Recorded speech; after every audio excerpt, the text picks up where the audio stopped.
Hello everyone. This is our live workshop time.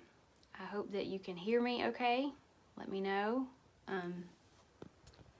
because I definitely want you to be able to hear me while I'm doing this.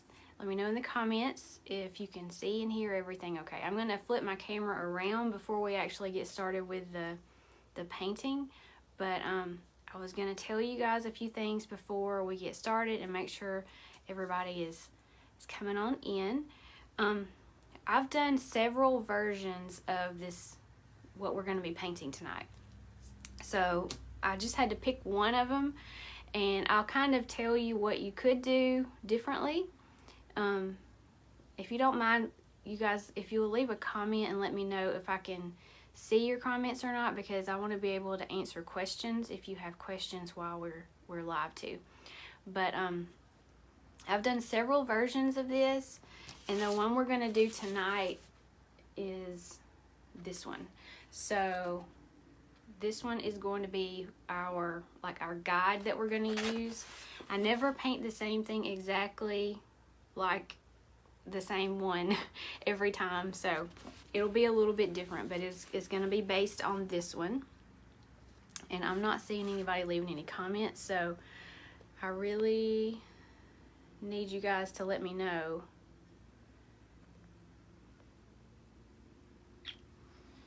if I can't see your comments. I may have to move over to my computer. Oh, I see one. Yay. Hi, Wendy from New York. Okay, that's great. I'm glad I can see comments. Another thing, hi Donna.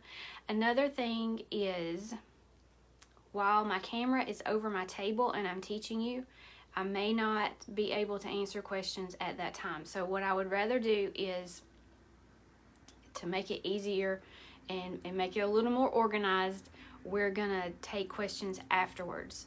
So we're gonna paint first and do like a little Q&A afterwards, if that's okay with y'all. And I can see your comments, so I'm glad that you're here. I'm glad that I can see them. But I'm going to flip my camera. We're going to paint, and then I'll flip it back, and we'll see if I can answer your questions. I know I already saw one question in the Facebook group about what kind of blue you could use if you don't have cerulean blue. And you can use any blue that you have. It does not really matter. It can be like a turquoise if you want to.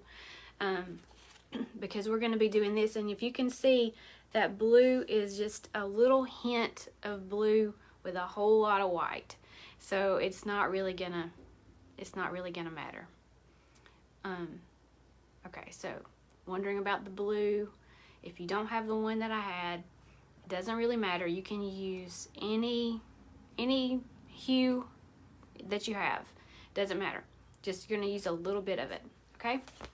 So, someone else had asked me a little bit about composition, and since this is sort of like more of a beginner type workshop, we're not going to get into a lot of meaty things like different types of compositions and things like that. That's more something that I would do over in my creative community. So we're just going to be doing this step by step. I'm going to show you what I'm doing. We're going to just basically copy this painting tonight, and then you can ask questions about composition if you have them, but I don't want to get bogged down with all that. Okay, so here we go. I'm going to try turning this around, and you should be over my table here.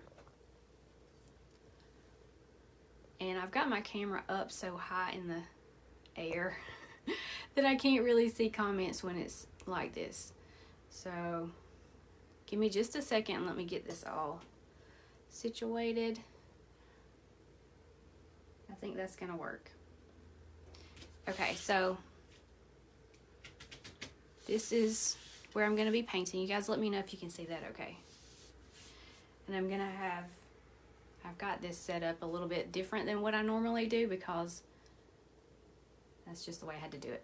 But if you can see this okay, I'm going to be putting my paint out here. So, show you that.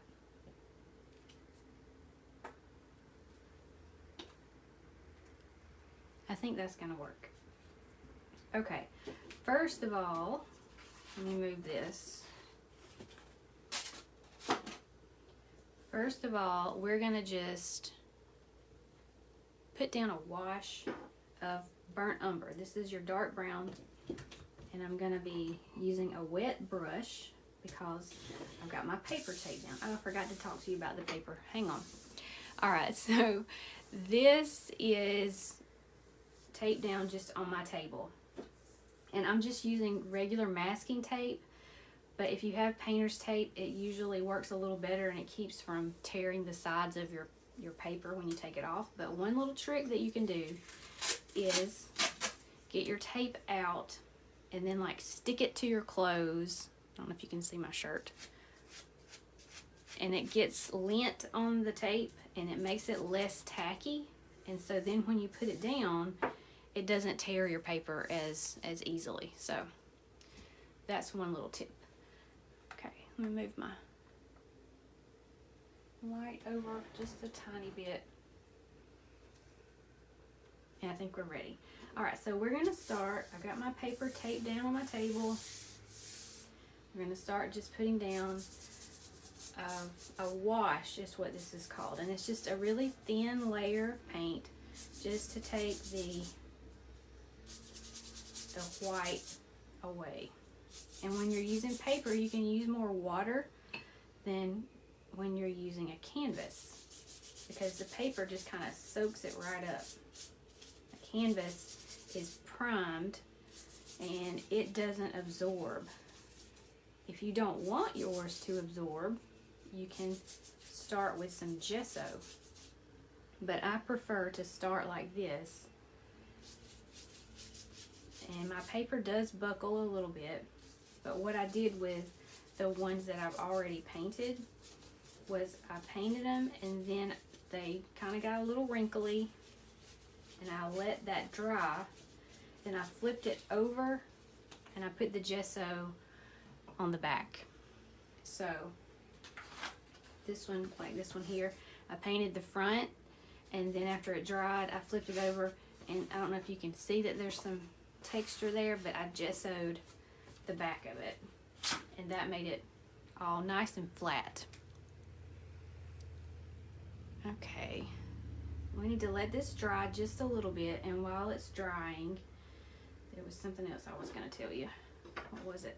Oh, I've got 2 jars of water, and you may or may not want to do this next time, but you can put water in 2 jars and have one for the first wash, one for the second wash, and that kind of helps you to keep your brushes from getting super dirty while you're painting.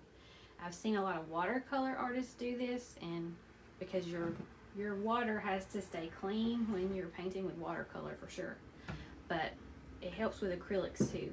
So I've got my big jar that's going to be for the really dirty brush, and then I'm going to dip it in the smaller jar, which will be cleaner water, and then just wipe my brush off. Okay, so we're going to be doing this one here, and we're going to need black, white, yellow, blue, and the brown that we have here. And let's just go ahead and get some of those colors out.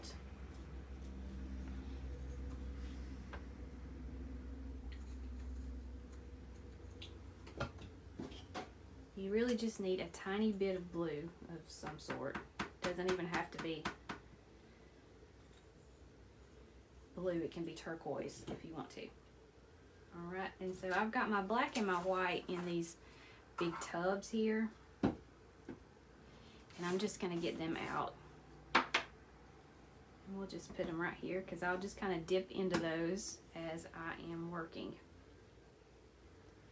Okay, now we're going to just move to, this is the little angled brush that I use for just about everything that we're going to do.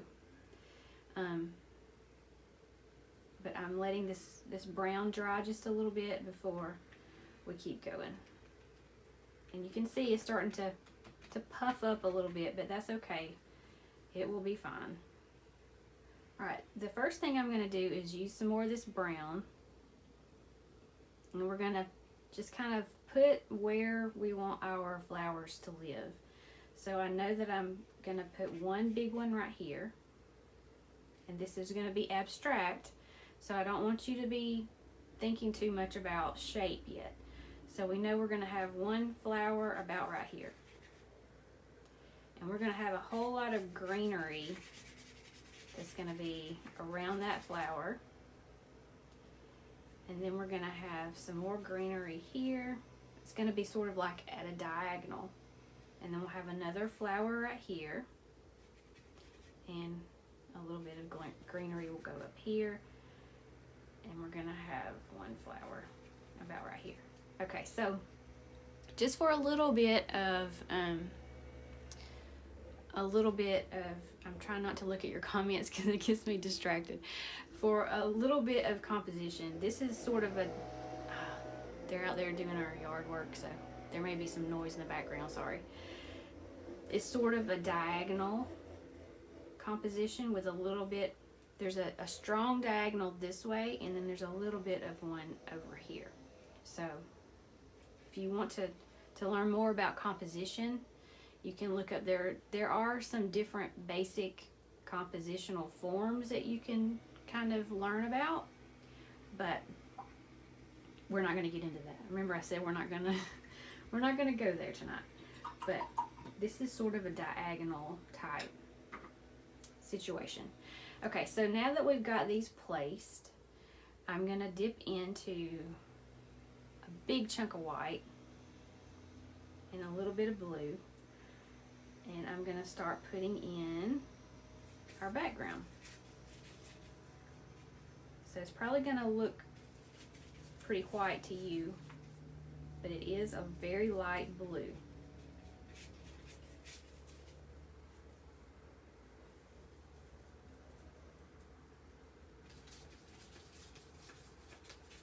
And I'm still using that bigger brush that I used at the beginning. I'm not using as much water this time though, because I want this to be a thicker, this is not really a wash, this is more of a background. And I'm gonna make this cool color. This blue is a cool color. That's gonna be our main background color. And don't worry if you get into some of your little outline that you did. That doesn't matter. You just need it there so that you know where your flowers are gonna be, and you can put it back if you need to. So one thing we're going to do is we're going to use some warm color and we're going to use some cool color. And cool colors are things like water. Think about things that are cool. Water or grass, blues and greens. And warm colors are more like fire. So you would think yellows, reds, orange. Those are warm colors.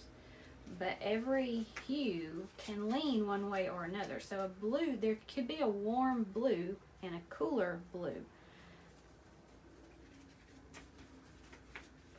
So we've got some cool blue down now. Add a little bit, some darker areas. And while it's still kind of wet, we're going to put in a little bit of some brown in some areas, because this brown, our burnt umber, is warm. So it's mixed with the white. We're just going to make a few spots of it here and there. And I'm going to show you on here. So like this one, see all this blue in here? This is blue and white. But right here we've got this cream color. Right here we've got a cream color. Over here's a little bit creamy. So that is warm and this is cool. And when you put those side by side, it just works. It makes it so much prettier It gives you that depth that you're looking for. And when you can pick and choose your colors and add in a little bit of warmth, then into a cool painting, it's going to help it so much. All right, so I'm going to add a little more brown up here and a little bit more down here. And if you notice, I left some of that brown showing through where the blue is too. So that was a really fast background that we just put down. I know, but that is how this painting is going to go. It's going to be fast, and you've got to try not to think about what you're doing so much. Okay, so now let's put in some greenery. Let's get our little angle brush, and we're going to mix some black and some yellow to make green. This is probably the best green that I've ever discovered. So it's Mars black and cadmium yellow medium, and it's just a really beautiful color. So I'm going to start with a lot of black and a little bit of yellow and put in some dark value right here beside where this flower is going to be. You don't want to overdo it, but I'm just really tapping it in there just really fast. And then we're going to have some greenery coming down right here. I've made it a little bit lighter, but I'm just tapping it in. And follow our little, we've got this diagonal. Actually, I need to come up this way a little more. Get some more black. Value is another thing that's really important. If you don't have enough value, that means darker and lighter areas. It's going to look like something's not quite right. Alright, so we're going to add a little bit of some greenery here. And in my original painting, I also have like little areas of green that look like this. So up here, just scribbled in a little bit. It doesn't have to be much. I've got a little scribble down here.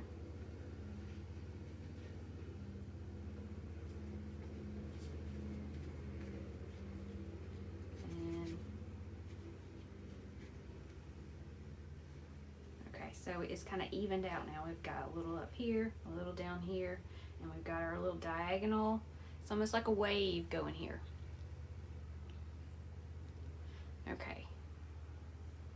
And I want you, when you first put down this part of the greenery, I don't want you to think about leaf shapes at all, because, let me show you, because what we're doing is we're forming this base here.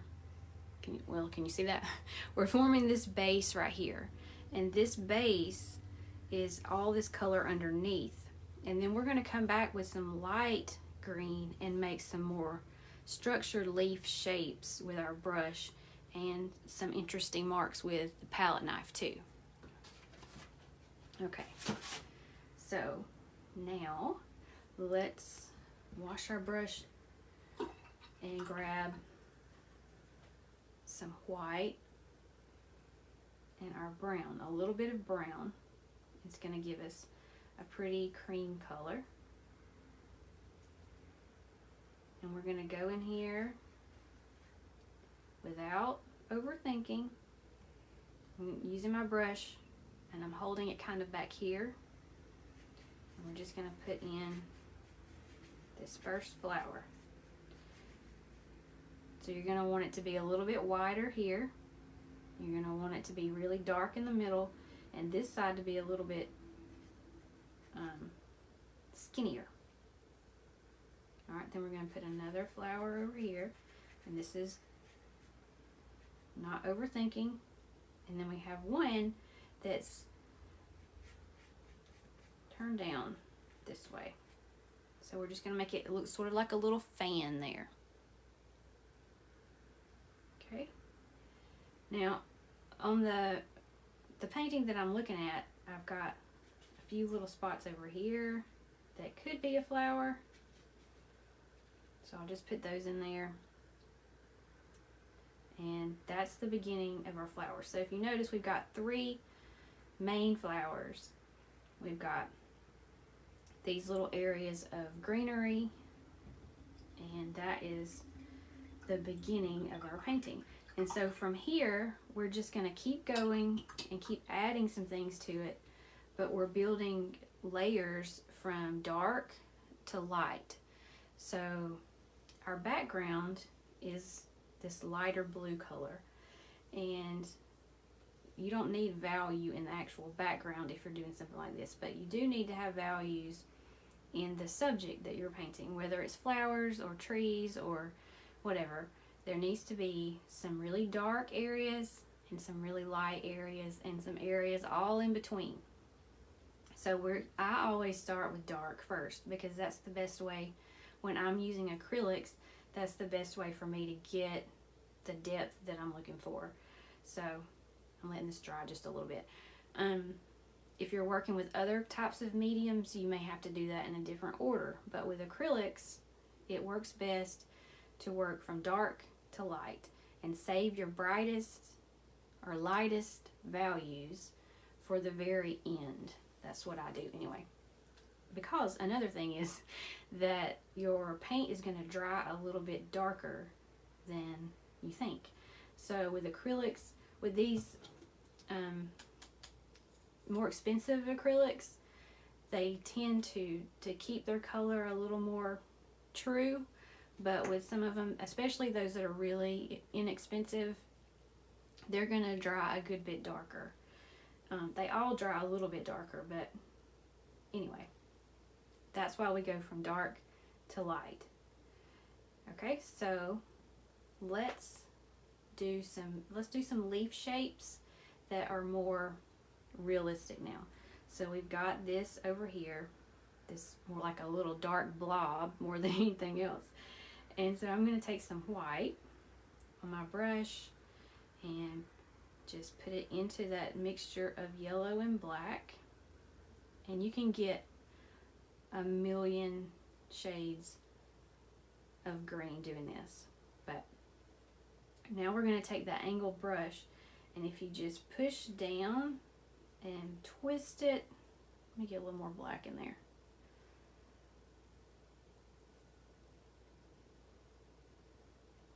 This brush is going to give you all kinds of great leaf-like shapes. So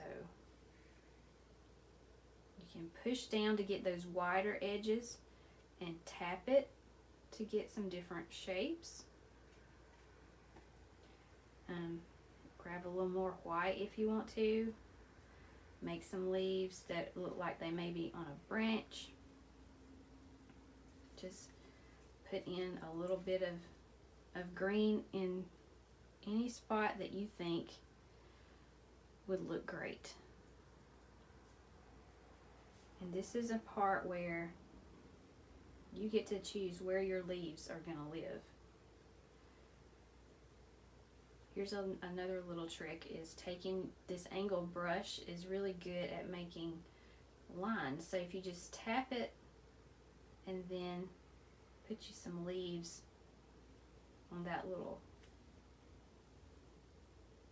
tapped edge, it just really, it makes it look more realistic, and adding those in there make it all completely believable. So the painting would not look as structured and realistic if I wasn't able to add in some of these more realistic looking leaves. And also I'm going to add in leaves that are not so realistic. So like this tapping that I'm doing here.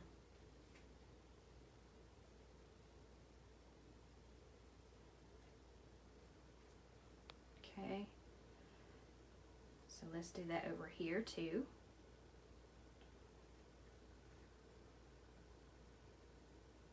I'm just loading my brush really heavily with the paint. And let's just see what kinds of leaf shapes you can come up with, and they can be all different sizes. You're going to want to have a little stem on this flower here because it's coming down like this. You could really go crazy with your leaves too, because this is the part that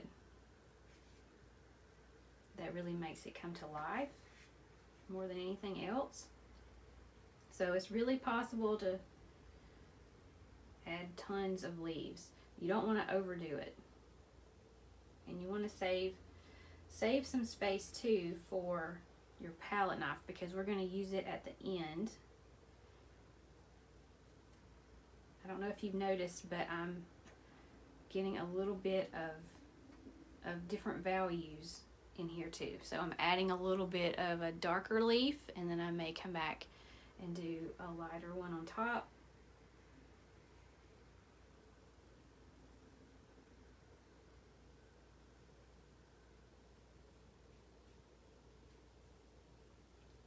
And then some really light areas. That's where, when you add those really almost white spots, that's what makes it even better. And if you notice, I'm just tapping it. I'm not thinking too much about where I'm putting these.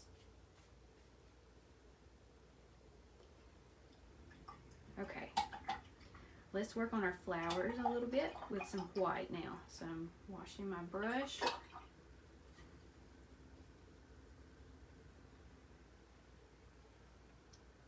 I'm gonna grab a big blob of white on this angle brush, and I'm gonna hold it sort of like this, and we're just gonna make rounded swipes.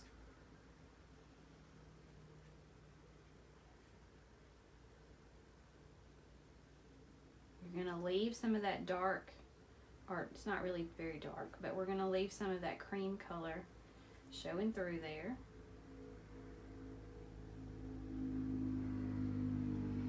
We're gonna do the same thing over here. You can twist your brush around, just really get loose and add some little squiggles here and there. And on this one, we're just gonna pull some petals down. Let me get some more brighter white.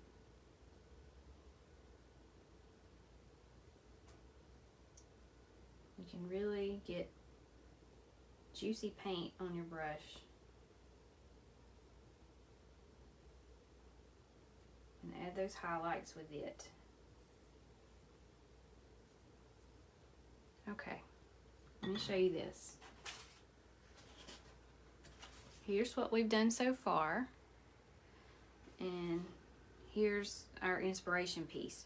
And what is making this so much more interesting than this is the palette knife work. So I'm going to point out where some of the palette knife work is. Right here, see these lines? I don't know if you can see that. These lines here, these scrapes down, these little white speckles here and there, and this little green swipe. All of that is palette knife work. And even some of this texture here in this flower was done with a palette knife. There's not a ton of it on here, but it does make it, it gives it much more texture and just makes it, I don't know, it makes it better. I don't know how to explain that. So that's what we're going to do next. We're going to put in some palette knife work. And this is what I used to paint with exclusively. I did not paint with brushes so much. I painted more with the knife. But these days, I do a little more with the brush, and then I finish it up using my knife, and I kind of like that better. But you can decide whether you like this or not if you've never painted with a palette knife. So I'm going to start with some of this green.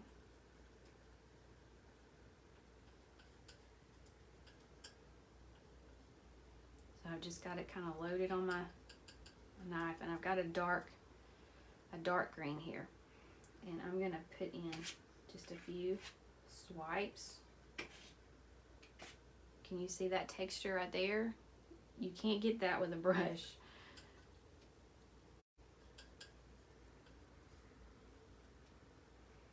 Let's see, I'm going to put some in here.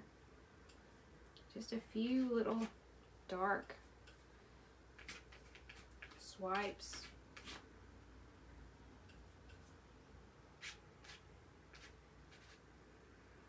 And I'm going to wipe my palette knife off. You don't have to put it in water if you don't want to. And now I'm going to grab some white, and I'm going to do some little spots of it in the background here and there.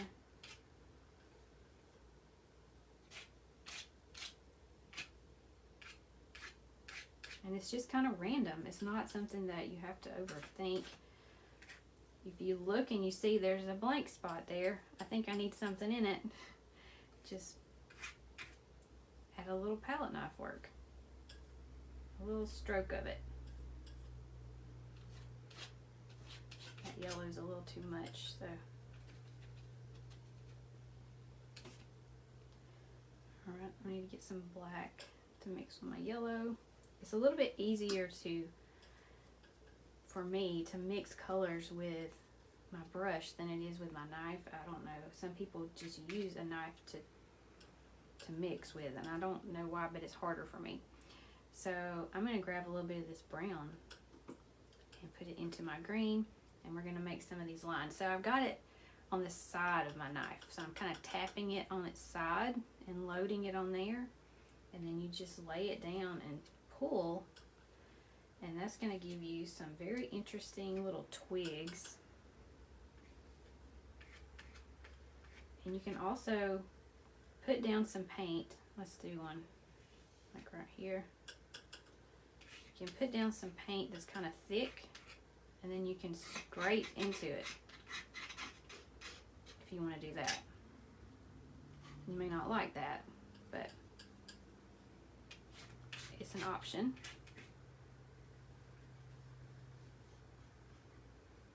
I think I need a little something there.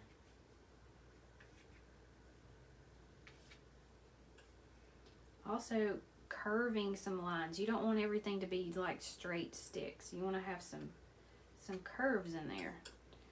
And curving things in different directions too.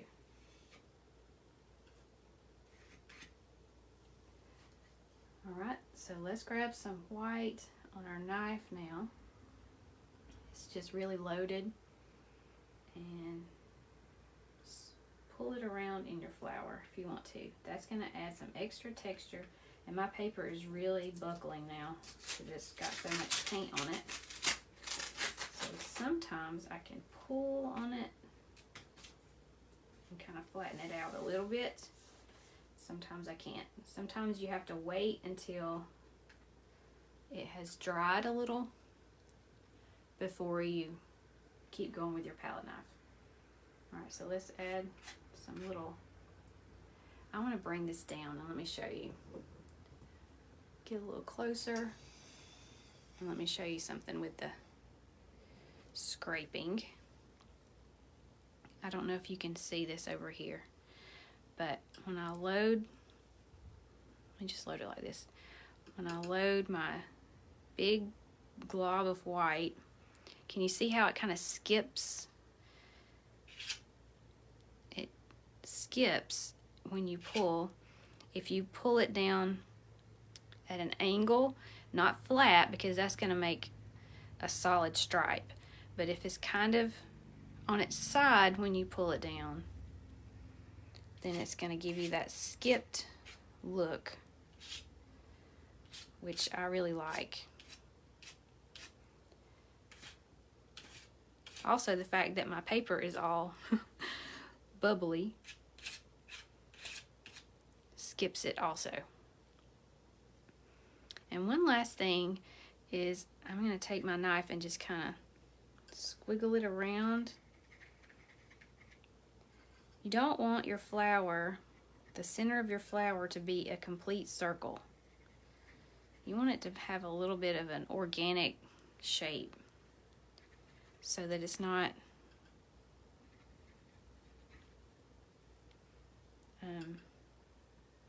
it'll look more amateur if your center of your flower is a complete circle. So move it around, use your knife, and it makes it really hard for you to control. When you're using the knife, you kind of lose control of everything, and that's the point. You don't want it to be so what am I trying to say? You don't want it to be too structured. That's the point of it being more abstract. So let's get this back up like this, maybe.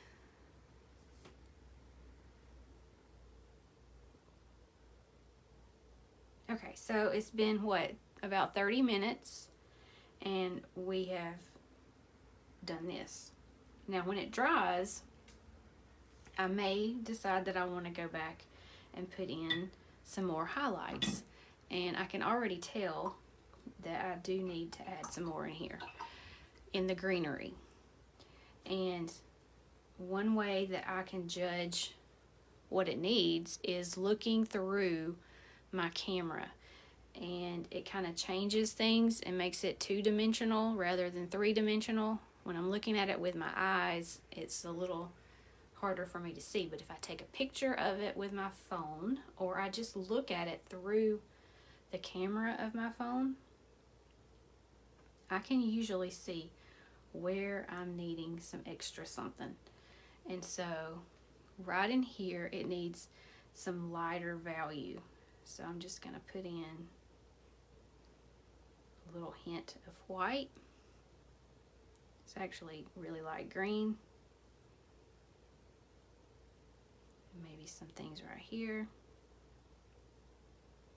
And the edge of this flower is pretty much blending in with the background.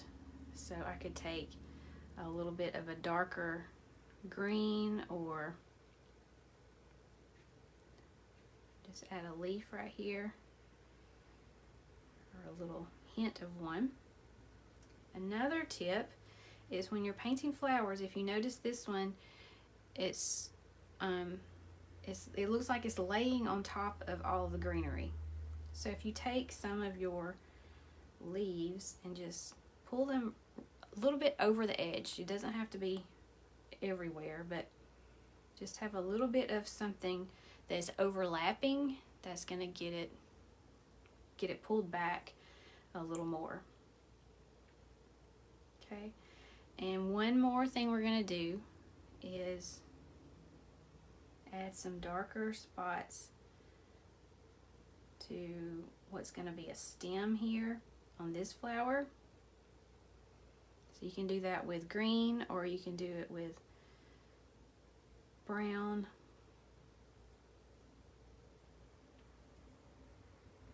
But you want to have just a few little spots that are kind of triangular, so that it looks like there's a stem there that is part of that flower. Let me see if I can pull you down a little bit closer and see that one. Right in here. And I'm going to highlight a spot or two.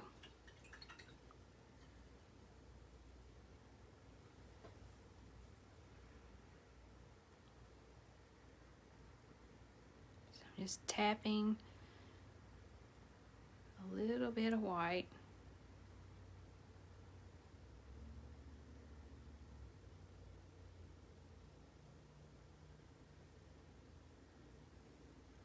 Right in there.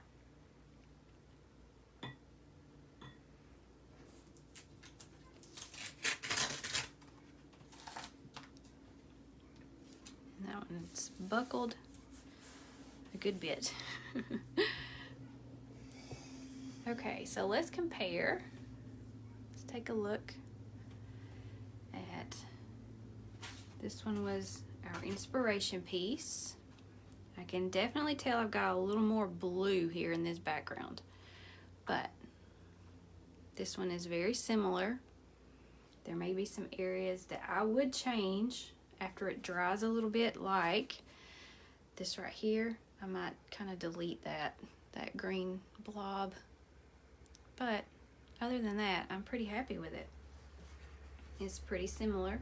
This one, of course, looks more flat and sheen because this is wet, but you can do the same exact thing using different colors. That's what I want to show you next.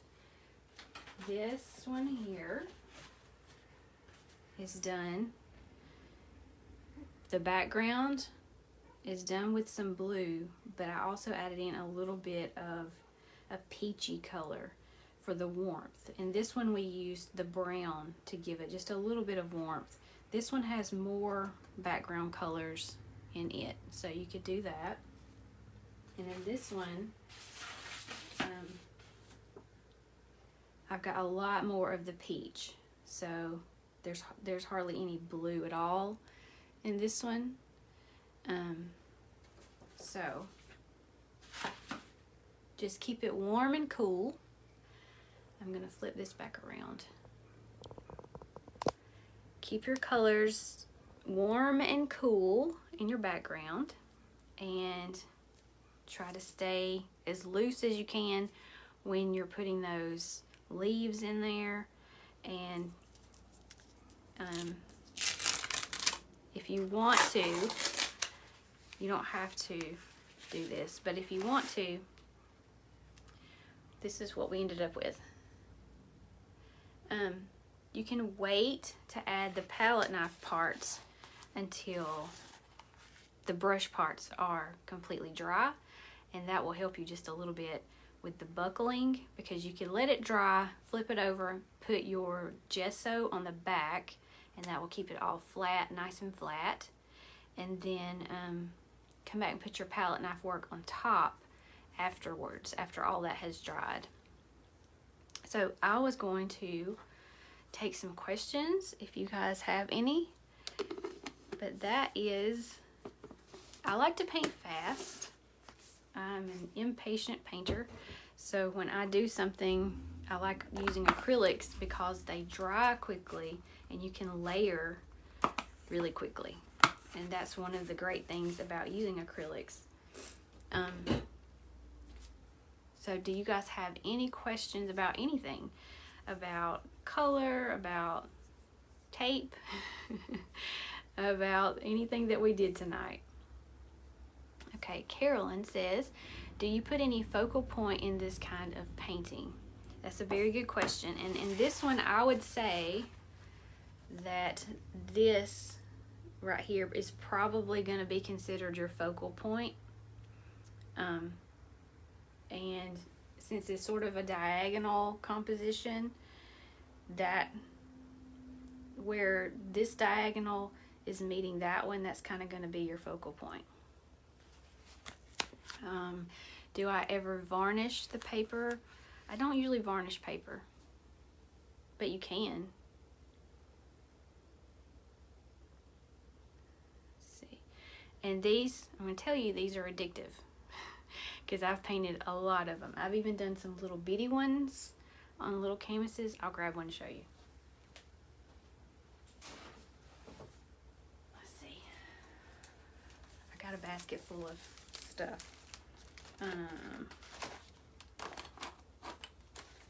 Here's one. I did on a little 5x7 canvas, and it turned out really cute. Here's another one. These are a little bit different, but still sort of the same idea.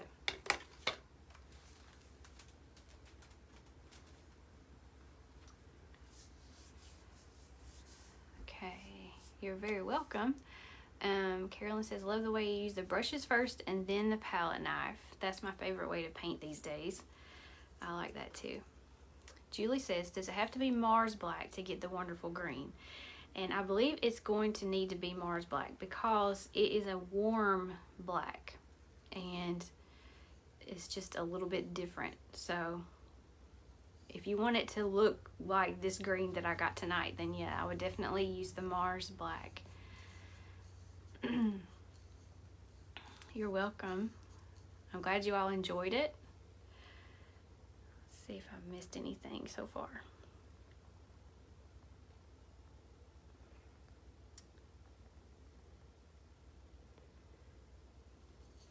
So I'm not seeing, okay, what kind and size of brush are you using?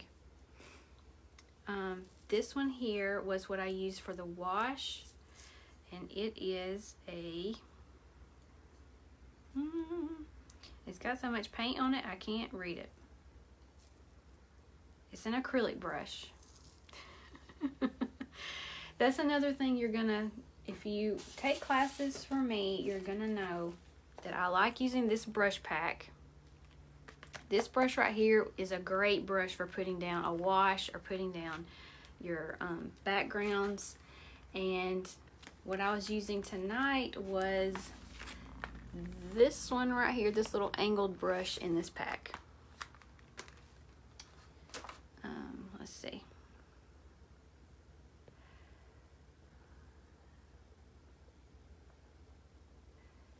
Linda says, you know, I'm a quilter, so when I'm painting I use the micro quilter's clips to hold the corners of my paper. That's really cool. I didn't know that trick. Marilyn says, some of your other flowers have more formed petal. Yes, they do. Like in this one, the petals in these flowers are totally different. It's a different flower. So the ones we did tonight are considered roses, where these would be just a different kind of flower. Try to mix it up a little bit.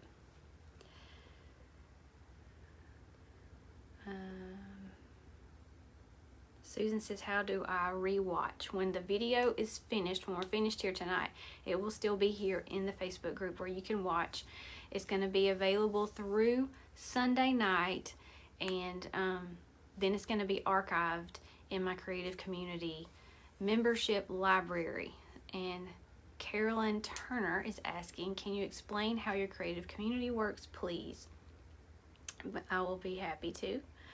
The Creative Community started about 7 years ago, and now it is a huge library full of painting tutorials.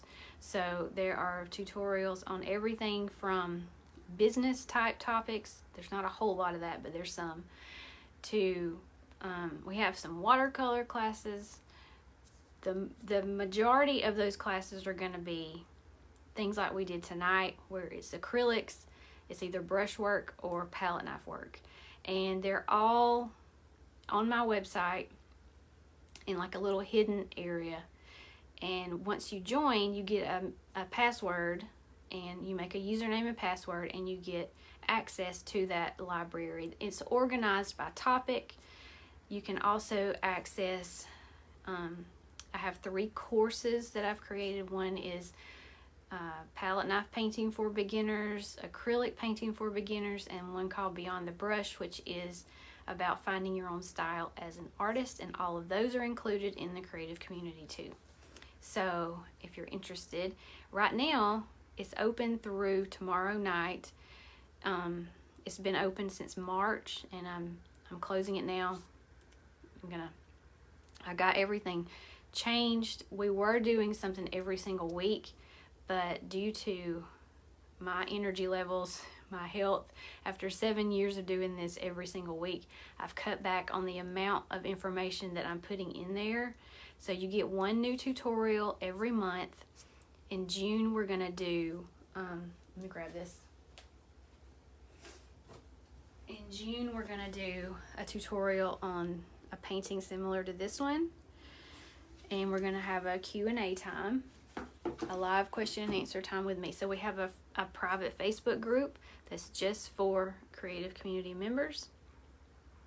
And it's $20 a month right now. That's the lowest price it has ever been, and which is, I know it sounds crazy, but I know that everybody is struggling right now financially. I know that I needed to take a step back and put less information in there every month, and so I thought it was a good time to do that, to just give you a price break and give myself a little break. And so you have access to everything from the past 6 or 7 years, hundreds of tutorials, for just $20 a month.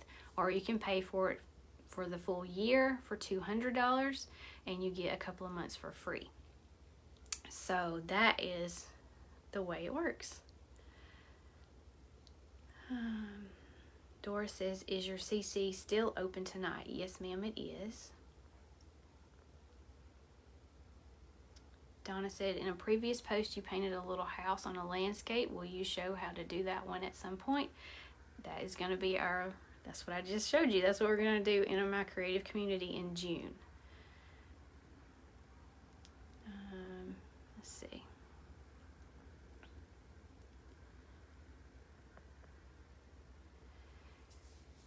Can I send a link? Send a link to the creative community. I can do that. How can I do that? Let me see if I can. I don't think I can do it from my phone. So I'm going to move over to my computer. So we're going to go on a little trip here. Hang on. I'm going to move my camera stand. You're going to get a little tour of my studio, which is kind of messy right now. But we're going to move over here. That way you can still hear me. And I think,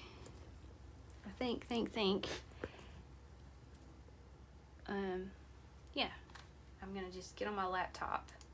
I'm sitting at my desk. Get on my laptop and get you that link. I don't know why I didn't think of that before now. So, let me see if I can get in here.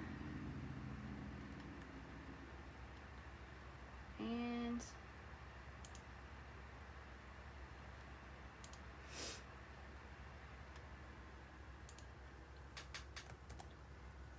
there's the link.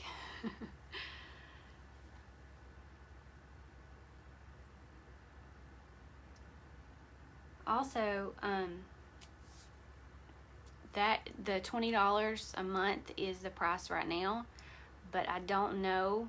It's sort of like I've taken a little bit of a break, and so in the future I may go back to putting more content per month. I don't know, but when I open up again, the price is probably going to be higher than $20 a month. So if you join now and you join at this price, you get to keep that price, because that's only fair. So if the price goes up later, then if you're already a member, you're going to keep that price as long as you're a member.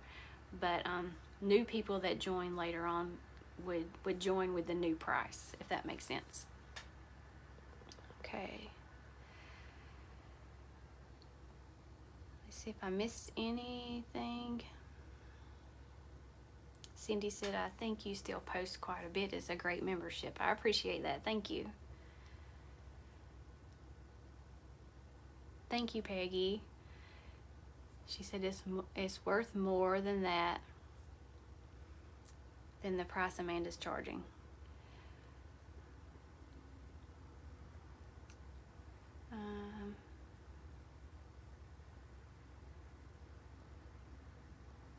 Carla said she's going to watch the replay, and yes, the replay is going to be available. You can watch it as many times as you want to between now and Sunday. Thank you, Carolyn. Okay. If you don't have any other questions, then I think we're going to be done with our workshop. I think this was a lot of fun. I haven't done a live video in so long. It was a lot of fun for me. I love interacting with you guys. And if you have any other questions. Oh, I see a question now. Tammy says, what is your background as an artist? A little about yourself. So, I am a completely self-taught, I say self-taught, I haven't taken any art classes like in a school or whatever. I've just taught myself the things that I have learned through trial and error, through library books, through videos online, through a lot of testing things and trying it. And so, let me move back over here where the lighting's better. I started painting when our daughter, both of our children were homeschooled, and our daughter was really more interested in artwork. So Donna says, oh my goodness, I did it. Not as good as Amanda, but not embarrassing. Yay! I'm so glad. But back to what I was talking about. I started painting to teach our kids. I homeschooled, and so we started learning about art and things like that. And I realized that I really enjoyed it, and I started painting, and then I just kind of became obsessed with it, and I painted and painted and painted. That's what I did at night when everybody else was gone to bed. That was my time to enjoy something that was just for me. And I started sharing the things that I painted, mostly on Facebook. Well, exclusively on Facebook, really. And friends and family were really supportive. Some of them asked me to paint things for them, and then it just kind of turned into an art business that I wasn't expecting. So that was about 11 years ago. And it just has kind of evolved from there. So as far as, do I have an art degree or a business degree or a degree in general? No, I do not. But I have learned how, and this is something that we taught our kids, if you want to learn anything, you can. You've just got to find the right tools and the right resources, and you can do it. And so I believe that for anyone. You can be an artist. You can paint. You can draw. You can do whatever you want to do. It just may take effort, and it definitely takes time and commitment. So Linda says, didn't you start with angels? I did paint some angels, but that's not what I started with. Some of my first paintings were a lot of mason jars, a lot of flowers.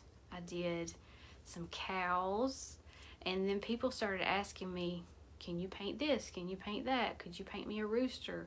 And so I just kind of did whatever the challenge was at the moment, but it wasn't until pretty far, a few years into it, that I really started painting things that I liked, and that's when everything kind of changed. So finding your own style, finding your way of painting and your own thing. It started with the palette knife for me.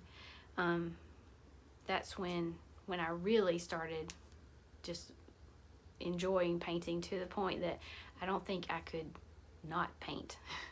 It's something that it's a part of who I am now, and so it's just something that I love to do, and I love to share that with other people. And my membership and my classes on my website, my YouTube channel, all of those are kind of like outlets for me to share something that I love with other people. And creativity is a lot more than just a pretty painting to hang on your wall. The process of painting it is what I love more than anything. Not really. I don't really love the outcome of it as much as the process of doing it, if that makes sense. Let's see. Does the community direct you from newbie stage to more experienced artists? Yes, that's another part of the creative community, is I have something that's called the Artist Flight Path. So since the name of my business is the Little Bluebird Gallery, I use birds for this flight path. So and it's kind of like my journey as a self-taught artist too. And I started out just doing step-by-step copying, looking at something someone else did and copying it like a parrot. It imitates. And so you begin as a parrot, then you advance to something more like a sparrow.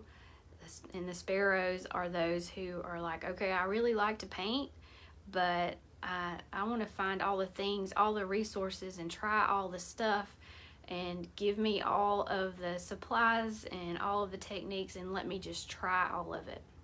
And then once you've tried some things and you kind of know what you like to do, then you're at the hummingbird level, which would be, I want to find me. I want to do this my way. I want to find my style, my voice. And so you're kind of past the technique part, and you're more into how do I want to create art. And then the bluebird stage is the fourth stage in this flight path. And that's where you know what you're doing, you know what you like, and you're able to turn it into more than just a hobby, and you can have your own business. And I have something for all four of those levels in the creative community. And I also have it sort of organized, well, not sort of, it is organized in a way that you can identify where you are and go to the tutorials that are meant for you at your stage. But you also have, so it's organized by level in that sense, but it's also organized by topic. So I've got all the landscapes in one place, all the portraits in one place, all the animals in one place. You can learn a lot of different subjects, as well as a lot of different techniques that you may want to work on, like composition and color mixing, and how to frame your artwork, things like that. Okay. So, thank you, Alice. I don't think I missed any questions, but if I did, I apologize, and I'll come back and take a look. Anything else you guys want to discuss while I'm here live with you? I wish I brought some water in here with me. I don't want to drink my paint water.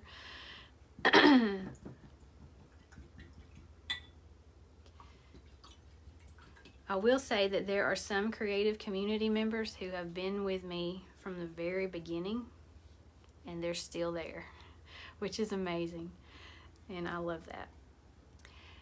Okay, we are gonna go for tonight. I appreciate you guys being here with me and painting along with me, and I hope you enjoyed it and learned something new.